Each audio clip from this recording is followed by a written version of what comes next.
The German Bishops' Conference says it'll assess church teaching on homosexuality, sexual morality, and the sacraments of ordination and marriage. The commitment comes at the beginning of a 2-year council by German church leaders.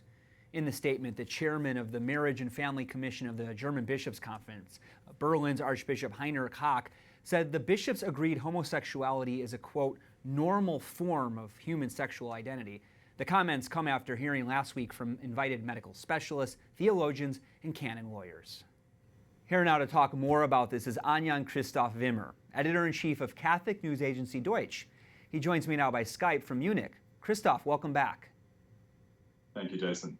Now clarify for us what exactly the bishops are saying in this latest statement. So in particular, when you're looking at the original German, the statement both plays to the truth of what is perception in medical terms, but also in common social terms about a predisposition to homosexuality, but at the same time tries to reconcile that with reassessing perhaps, but certainly looking at the teaching of the church both in theory and then implementing that in practice. And it does so with a view to a 2-year process going forward into this synodal path that the German church has embarked upon. And I know Pope Francis's exhortation on marriage and the family, Amoris Laetitia, was mentioned in these discussions. How is that being factored in? That plays an absolutely crucial role, Jason. The question is as to how you interpret Amoris Laetitia providing for a development, both in theory and in practice, again, with regards to dealing with issues that up until now were rather clear.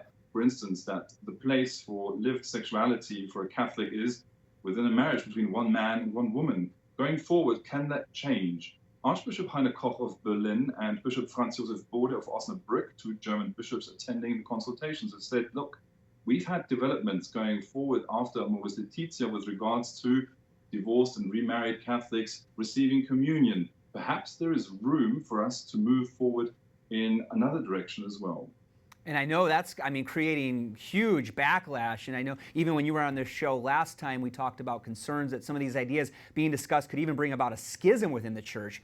What has the reaction been like so far to these latest statements from the bishops? Yes, that's absolutely right, Jason. So, in fact, the emotions have run so high.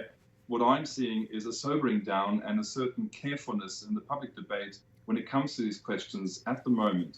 This might also have to do with the fact that as we're going into the process, these consultations will kick off around the end of February, really, and then we'll go on over 2-year processes that involve a lot of discussion, but also some resolutions.